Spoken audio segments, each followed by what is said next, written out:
팔아 그 값을 가지고 사도들의 발 앞에 두니라. 아멘. 사랑합니다. 네, 여러분 오늘 말씀은 특별히 이제 내일부터 진행될 수련회가 있는데 아마 여러 가지 사정과 또 각자의 상황으로 수련회에 참석하지 못하는 친구들이 분명히 있을 겁니다. 그래서 이번 주제를 함께 수련회를 가는 친구들도 가지 않는 친구들도 함께 나누고 알면 좋겠다라고 하는 마음이 있어서 원래 오늘 창세기 9장 말씀을 나눠야 되는데 제가 급하게 좀 본문을 바꿨어요. 왜냐하면 여러분 우리가 물론 모두가 수련회를 가면 가장 좋은 베스트의 모습이겠지만 못 가는 친구들이 수련회 가지 않았다고 소외되지 않았으면 좋겠다라는 마음으로 우리가 수련회에 가서 어떤 말씀들과 어떤 공과 내용과 또 어떤 활동들을 할 건지 를 우리가 함께 공유하고 알고 그 마음을 가지고 신앙생활하면 좋겠다라는 마음으로 오늘 본문으로 좀 변경을 했습니다. 여러분 사진 잠깐 보여주시면 여러분 이 아티스트를 알고 계십니까? 아세요? 네, 벌써 이분이 쇼미더머니에서 우승한 지도 꽤 오래 되었더라고요. 여러분 저는 고등학교 때는 힙합에 조금 관심이 있다가 막 깊이 들어갔던 건 아니고 어느 순간에 이제 또 힙합에 관심이 싹 사라졌거든요. 그래서 저는 쇼미더머니를 굳이 챙겨보지 않는 사람이었어요. 제 옆에 앉아 계신 목사님은 뭐 모든 시즌을 다 찾아보신 목사님도 계셨는데 저는 별로 관심이 없었는데 근데 이분이 저는 단순히 크리스천이어가지고 이슈가 된 게 아니라 뭐 여러모로 이제 많이 이슈가 돼서 또 우승하기도 했죠. 이분의 랩은 다 찾아봤던 것 같습니다. 이분이 시즌 5에서 우승을 했어요. 쇼미더머니 시즌 5에서 우승을 했는데 힙합을 잘 모르는 랩을 잘 모르는 제가 봐도 저 사람 진짜 잘하는 것 같다. 뿐만 아니라 어떻게 다른 사람들은 다른 래퍼들 디스하고 욕하고 뭐 자기 잘났다라는 거 자랑하는 랩을 많이 하는데 저 사람은 어떻게 자기의 신념과 저 신앙을 어떻게 저렇게 신앙이 없는 사람들 앞에서 생판 모르는 사람들 앞에서 저렇게 당당하게 외칠 수 있을까라고 하는 참 멋지다라는 생각도 했습니다. 그리고 이 사람은 많은 사람들에게 실력이 정말 대단하다라고 인정을 받았어요. 근데 이 BY라는 사람이 처음부터 잘 된 건 아니었다라고 하더라고요. 저는 몰랐는데 이전 시즌에도 참가를 했었는데 떨어지고 스스로도 이렇게 생각을 했대요. 나도 분명히 내가 보기에 나도 실력이 있는데 왜 나는 올라가지 못할까? 나는 왜 잘 되지 못할까? 그러면 스스로를 되게 자책했다고 합니다. 그러다가 내린 결론이 뭐였냐? 나는 소속된 회사가 없어서 그렇구나. 나는 나를 밀어주고 끌어줄 만한 백이 없어서 선배 래퍼가 없어서 그렇구나. 심지어 그러니까 나는 다른 사람에 비해서 환경이 좋고 백이 없어서 나는 성공하지 못하는구나 라고 하는 마음이 들었대요. 근데 더 이 BY를 어렵게 만들었던 건 뭐냐면은 자신의 친구 시잼이라고 하는 래퍼가 잘 되는 걸 보면서 더 열등감에 사로잡혔었다라고 합니다. 여러분 살리에르 증후군이라고 하는 것을 들어보신 적이 있으신가요? 이 살리에르라고 하는 사람은 정말 훌륭한 음악가입니다. 근데 이 사람 옆에는 더 대단한 음악가가 있었죠. 누군지 아십니까? 모차르트죠. 그러니까 이 살리에르라는 사람도 정말 엄청나고 대단하고 정말 훌륭한 일들도 많이 했던 음악가인데 천재인 모차르트를 볼 때마다 그 열등감에 못 이겨서 살았던 사람이 살리에르라고 해서 증후군까지 이 영화가 나온 적이 있거든요. 살리에르라고 하는 영화가 있는데 살리에르 증후군, 그러니까 열등감에 사로잡혀 다른 사람과 나를 비교하면서 나의 어떤 가치를 오히려 깎아버리는 그런 증후군이 있다라고 얘기를 해요. 여러분들이 읽었는지 모르겠는데 저는 저 때만 해도 학창 시절에 삼국지라고 하는 중국의 소설이죠. 네, 역사하면서 소설인데 거기에도 보면은 비슷한 장면이 하나 나와요. 여러분 주유라고 하는 사람이 있는데 이 사람은 얼굴도 진짜 잘생겼고 그래서 앞에 이 사람 앞에는 아름다울 미자가 붙어서 미공근이라고 부르거든요. 얼굴도 잘생기고 똑똑하고 모든 사람들에게 인기 있는 사람이 이 주유라는 사람인데 이 사람 옆에 한 사람이 나타납니다. 바로 여러분 들어봤을 만한 제갈공명이라는 사람이 나타나요.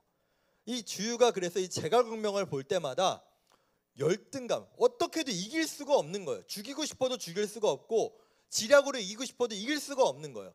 결국에는 소설상으로 이 사람이 그 질투심과 열등감에 사로잡혀서 마지막에 이렇게 외치고 죽어요. 하늘이시여, 하늘은 주유를 낳았으면 됐지 왜 제갈공명까지 낳으셨나이까 하면서 피를 토하고 죽는 소설의 내용이 있기도 합니다.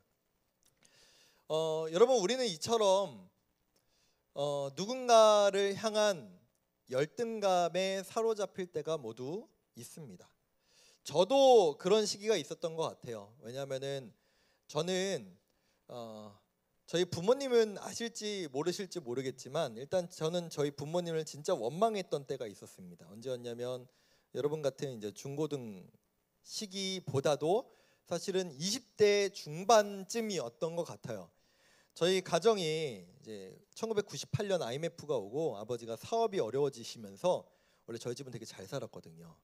진짜 잘 살아서 이제 친구들 초등학교 때 친구들도 성지인에는 잘 살아라는 것을 다 알 정도로 좀 잘 살았어요. 근데 사업이 완전히 이제 아버지가 미끄러지시면서 이사를 가고 차도 팔고 그리고 뭐 들어본 고3 친구들은 들어봤을지 모르겠는데 제가 이 얘기를 한지 아버지 빚쟁이들이 저희 집을 막 찾아오고 해가지고 저희 집 벨을 누르면은 모르는 척, TV 끄고 모르는 척하고 없는 척하고 이랬던 시기가 있었습니다. 근데 이러다 보니까 여러분 학창 시절에 이게 엄청 이런 마음들이 들잖아요. 남들 다 입는 옷 입고 싶고, 남들 다 신는 메이커 신발 신고 싶고, 남들 다 쓰는 핸드폰 쓰고 싶고, 이 마음이 저에게 왜 없었겠습니까? 근데 저도 이제 저희 집의 사정을 알다 보니까 그냥 한없이 저 집 부모님은 저렇게 뭐도 사주고 이것도 지원해주고 하는데 나는 이게 뭘까? 대학교에 진학할 때도 다른 집들은 대학교 등록금 다 내주는데 저는 다 학자금 대출을 받아서 아직까지 갚고 있어요. 아직까지 빚을 이제 많이 갚았어요. 이제 얼마 안 남았어요. 얼마 안 남았습니다. 아직까지 그 빚을 갚고 있는 20대 때 그 저의 상황과 환경을 보면서 부모님을 원망하고 다른 사람들과 비교하면서 참 제 자신이 작아지고 열등감으로 살아갔던 때가 있었던 것 같습니다. 그래요. 우리는 모두가 이런 마음이 들지 않는 사람은 아마 한 사람도 없을 거라는 생각을 합니다. 아무리 내가 잘하는 부분이 있어도 나보다 잘하는 사람은 분명히 있어요. 예를 들어 저는 이 부분이라고 생각하는데 특히 우리 예체능하는 친구들이 이런 부분을 더 느끼지 않을까. 내가 그래도 음악을 좀 잘해서, 내가 좀 미술을 잘해서, 내가 좀 체육을 잘해가지고 이 부분이 좀 그래도 내가 특출나다고 생각해가지고 이쪽으로 갔는데 와 여기에는 괴물들이 득실득실하네. 이런 것들을 경험했을 거고 저도 나름 중학교 때까지 반에서 저 공부 그래도 반에서 2등 3등 했거든요. 공부 잘한다고 생각해가지고 고등학교 비평준화였어요. 잘한다고 해서 올라갔는데 우리 반 38명이었는데 32등 했거든요. 나는 우물한 개구리였구나 라는 생각이 들면서 참 어려운 마음이 들었던 그런 기억도 있습니다. 그래요. 근데 여러분 우리는 이처럼 남들과 비교하면서 때로는 와 그래도 내가 쟤들보단 낫지.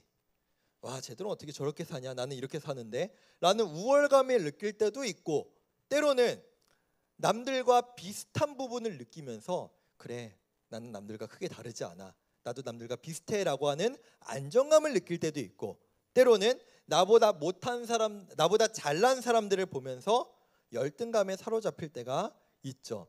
이 원인에 대해서 분석한 사회 심리학자가 한 분이 있습니다. 레온 페스팅거라고 하는 1950년대 이 심리학자인데 이분이 이런 얘기를 해요.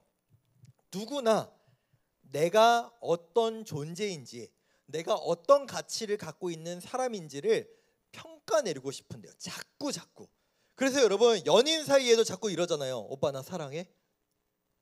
오빠 나 사랑해? 자꾸 이렇게 물어보는 확인하고 싶은 나는 당신에게 어떤 존재인가 확인하고 싶어하는 이런 부분들이 있는데 가장 쉽게 사용하는 방법이 바로 이 비교라는 거예요.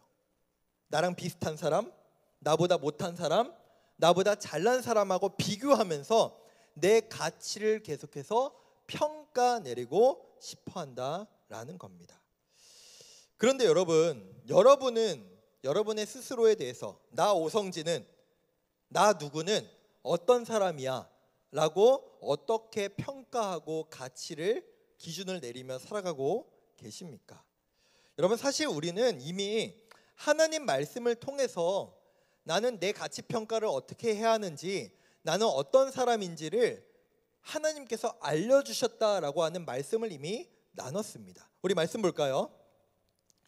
하나님이 자기 형상 곧 하나님의 형상대로 사람을 창조하시되 남자와 여자를 창조하시고.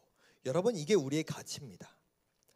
제가 조금 아까 얘기를 일부러 안 드린 부분이 있는데, 이 레온 페스팅거라고 하는 사회 심리학자가 사람은 왜 남들과 비교하며 가치 평가를 하는가라고 얘기를 할 때 앞에 전제가 하나 있어요. 뭐냐? 절대적인 기준이 없을 때. 절대적인 기준, 나를 평가하는 절대적인 기준이 없을 때 내가 누구와 비교하면서 나를 평가해야 되지? 기준이 없으니까 자꾸 옆에 있는 사람들을 보는 거예요. 때로는 나보다 잘난 사람, 못난 사람, 비슷한 사람. 근데 이렇게 비교하면서 나를 평가하는 이유는 뭐다? 절대적인 기준이 없기 때문이다. 그런데 하나님은 우리에게 이렇게 말씀하시죠. 너는 내 형상대로 창조된 내 자녀다 라고 말씀하세요. 이게 우리의 기준이죠. 옆에 있는 사람하고 비교해 봤을 때 내 가치를 평가할 수 있는 게 아니라, 여러분, 이건 상대적이잖아요. 절대적인 게 아니에요. 절대적이지 않아요. 이것은 언제든 바뀔 수 있습니다. 제가 좀 전에 말씀드렸듯이 제가 중학교 때는 반에서 2등 하면서 나는 공부 잘해. 시험 끝나고 애들이 나한테 시험지 문제 맞추러 와. 진짜 그랬어요. 그랬던 제가 고등학교 1학년 올라가자마자 38명 중에 32등. 아무도 저에게 답을 맞추러 오지 않아요. 바뀌는 거예요, 이 상대적인 기준은. 그러나 하나님은 우리에게 절대적인 기준을 주셨는데, 그 기준이 뭐다? 너는 내 아들, 딸이다. 너는 내 형상대로 지음받았다. 그렇기 때문에 세상의 그 어떤 것과 비교할 수 없는 저 하늘에 계신, 세상을 창조하시고 다스리시는 저 하나님의 가치가 내 기준이기 때문에 나는 비교를 통해서 내 가치가 정해지지 않는다라고 하나님은 말씀하고 계신 것입니다. 그리고 이것이 결코 쉽지 않지만 이 가치와 이 절대적인 가치에 따라서 함께 모였던 공동체가 있고, 또 대표적인 한 인물이 있는데, 오늘 본문에 나오는 이 인물과 공동체를 통해서 우리가 함께 말씀을 좀 더 깊이 나눠보고자 합니다. 여러분, 예수님이 승천하시고 나서 예수님을 믿는 사람들은 철저한 아웃사이더들이었습니다. 그러니까 주류가 아니에요. 예수 믿는다? 뭐야? 그러니까 사람들에게 환영받지 못하는 사람, 이상한 사람, 이단들, 이 사람들이 바로 예수님 믿는 그리스도인들이었죠. 그러니까 이 예수 믿는 사람들은 대표적으로 두 부류에게서 배척을 받았어요. 첫 번째, 먼저 유대인들이 보기에 예수는 이단입니다. 유대인들이 보기에 예수는 신성 모독자입니다. 유대인들이 보기에 예수는 하나님께 저주받아 나무에 달려 죽은 저주받은 사람이에요. 지금까지도 유대인들은 예수님 안 믿잖아요. 유대교와 기독교가 다르잖아요. 그러니까 유대인들이 보기에 예수 믿는 이 사람들은 이런 거예요. 이단들, 이단 잔재들, 이상한 사람들, 우리 공동체를 깨뜨리는 사람들. 유대인들에게 환영을 받지 못해요. 하나님 말씀을 인정하고 하나님을 같이 믿는데 저 사람들은 하나님 믿는 사람 아니래요. 이단이라고 배척받습니다. 두 번째, 로마 제국에서 배척을 받죠. 왜요? 여러분, 이 로마 시대에 처음부터 그랬던 건 아닌데, 로마에 이제 황제가 생기기 시작하면서, 원래 로마는 공화정이었습니다. 왕이 없었어요. 원로원과 이 집정관들이 이제 지배를 했던 나라였잖아요. 제국이었잖아요. 근데 로마 황제가 들어서면서 로마 황제가 이것을 말하기 시작하죠. 내가 바로 신이다. 내가 주인이다. 내가 너희의 주님이다 라고 말하기 시작해요. 여러분, 하늘의 왕이 두 개 있을 수 없죠. 주인이 두 개 있을 수 없습니다. 근데 예수 믿는 사람들은 뭐라고 얘기해요?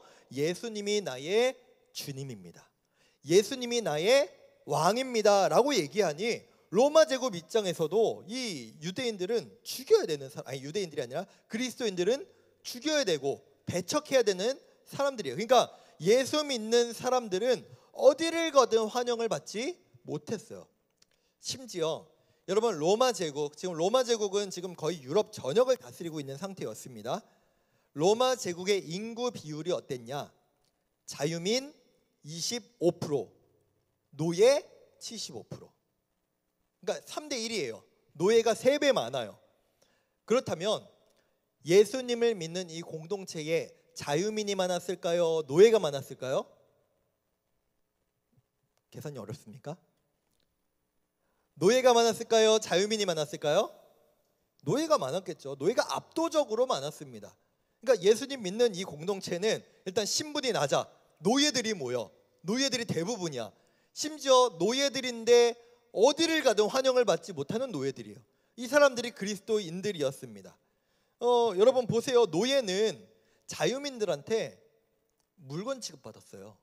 예를 들어 이런 겁니다. 제가 우리 여성들, 우리 여성분들을 자유민이라고 치고 가정하고 남자들을 노예라고 쳐볼게요. 그러면 이제 우리 자매들이 있어요. 여기 사람 수를 셀 때 1명, 2명, 3명 이렇게 세죠. 우리 저기 형제들 모여 있네요. 근데 이제 저기 형제들이 노예라고 칩시다. 그럼 저기 뭐 어떻게 셀까요? 1개, 2개, 3개, 4개예요. 사람이 아니에요. 노예는 사람이 아닌 것들끼리 모여가지고 예배를 드리는데 재밌는 건 이 공동체에 노예만 있었던 건 아니라는 거죠. 노예는 노예끼리 모이는 게 맞아요. 노예는 주인이 말하면, 주인이 마음만 먹으면 죽일 수도 있고 팔 수도 있고, 이게 노예예요. 근데 이 교회라고 하는 예수님을 믿는 공동체, 예배 공동체에 어떤 일이 발생했느냐?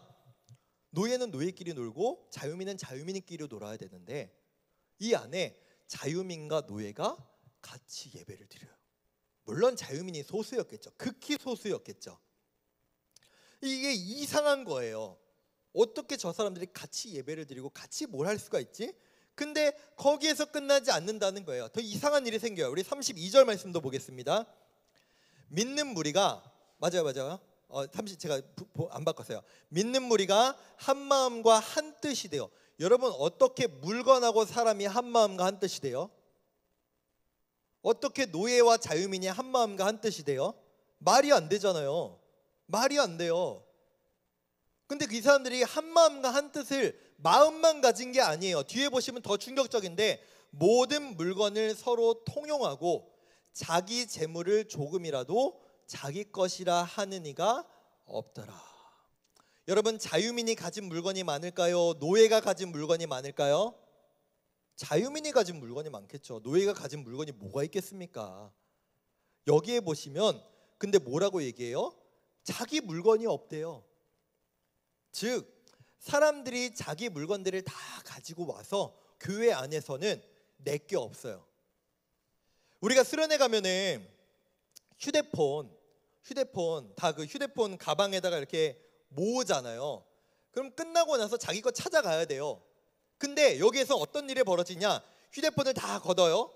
나중에 내가 원래 갤럭시를 쓰는데 오늘은 아이폰을 쓰고 싶네? 아이폰 들고 가면 돼요.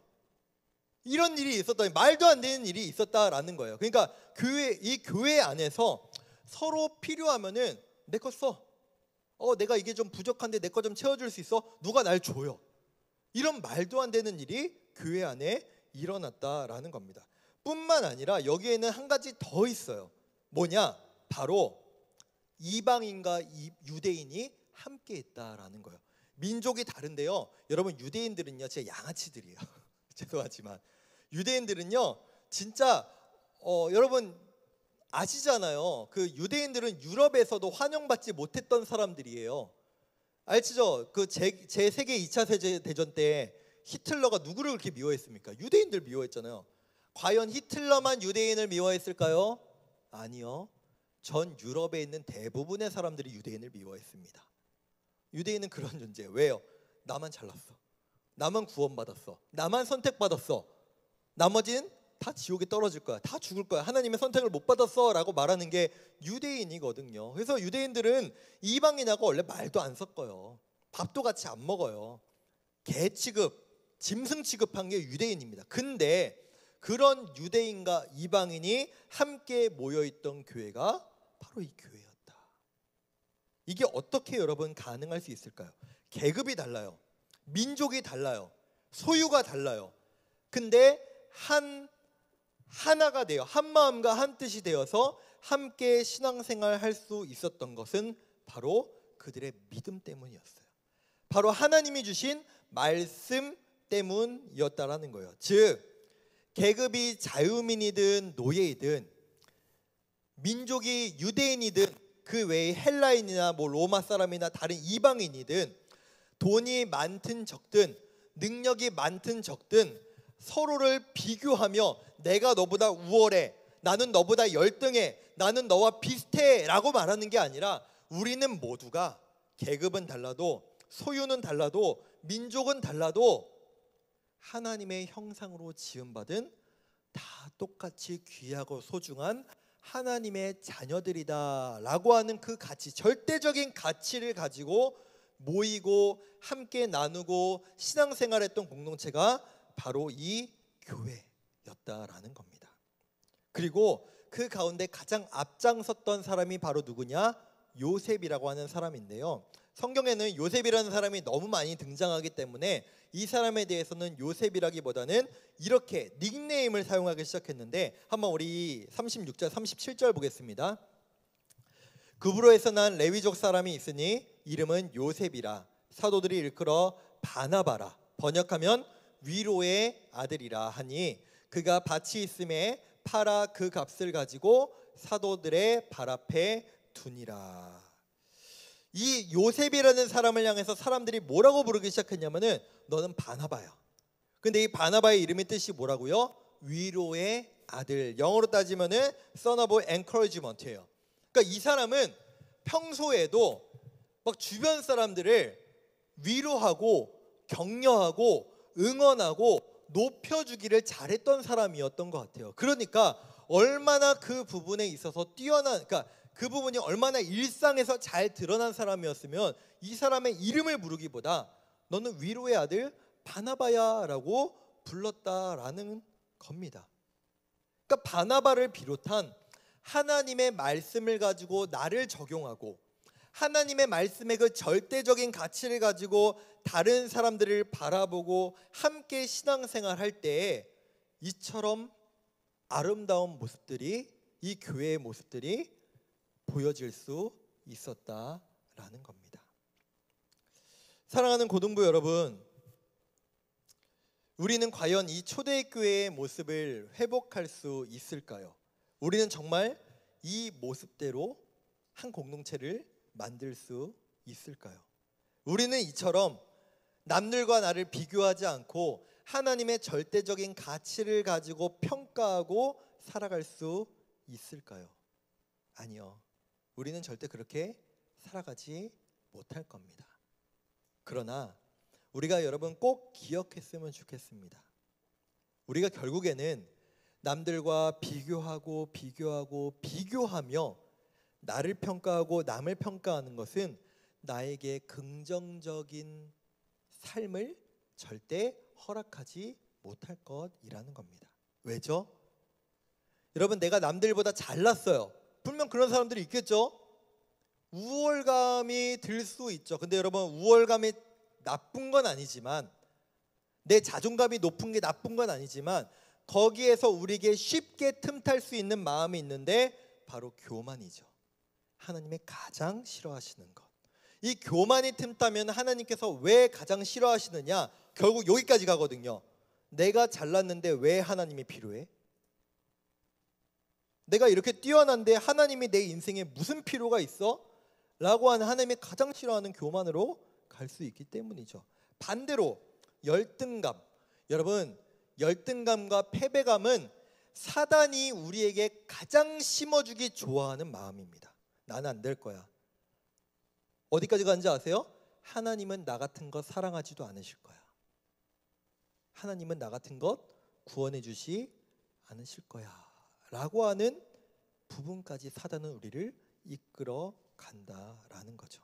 그러나 여러분, 우리가 비교로부터 자유로울 수는 없겠지만 때로 우리의 마음에 우월감으로 말미암은 교만한 마음이 들 때, 때로는 내가 열등감으로 말미암은 패배감과 하나님으로부터 선택받지 못했다는 마음이 들 때마다 여러분, 이 하나님의 말씀을 기억하십시오. 내가 외모가 뛰어나든 못나든, 내가 능력이 대단하든 아니든, 내가 지금 현재의 삶의 모습이 어떠하든 하나님은 나를 그것으로 평가하지 않으신다. 그 세상의 목소리에 여러분 귀를 닫으시고 하나님 말씀에 집중하십시오. 오늘 우리가 찬양으로 고백했던 것과 같이 하나님은 우리에게 이렇게 말씀하십니다. 보시기에 참 좋았더라. 하나님께서 보시기에 내 모습이 어떻든, 나의 현재의 삶이 어떻든, 나는 내가 보기에 너의 모습은 참 좋구나, 참 아름답구나 라고 말씀하시는 그 하나님의 말씀 따라 나를 평가하고 나를 바라보고 타인들을 바라볼 수 있는 저 여러분들 되시기를 간절히 소망합니다. 말씀을 맺겠습니다. 내일부터 수련회 갑니다. 우리는 내일 또 이 주제의 말씀을 함께 나누고 함께 GBS를 하고 함께 활동을 할 것입니다. 그러나 이 말씀은 수련회를 가는 사람들에게만 적용되고 수련회를 가지 않는 친구들에게는 적용되지 않는 말씀이 아니에요. 우리는 모두 하나님이 보시기에 너는 수련회를 가니까 내가 보기에 참 좋구나 라고 말씀하시지 않으시고, 너는 수련회를 안 가기 때문에 내가 보기에 참 좋지 않구나 라고 말씀하시는 게 하나님이 아니라, 우리는 그 존재 그 자체로 하나님 보시기에 난 널 사랑한다, 너는 내 아들, 너는 내 딸이다, 절대 교만함으로, 열등감으로, 패배감으로 살아가지 말아라 라고 하시는 그 주님의 음성 따라 살아낼 수 있는 우리 모두가 되기를 간절히 소망합니다. 여러분들, 제가 플레이리스트에 영상에 올렸던 찬양인데요, 이 찬양의 가사가 오늘의 말씀을 다시 한번 돌아보는 것 같아서 함께 고백하기를 원합니다. 여러분, 혹시 멜로디를 잘 모르더라도 이 찬양의 가사를 통해 우리에게 말씀하시는 그 하나님의 음성을 우리가 곱씹으며 입술로 소리는 내지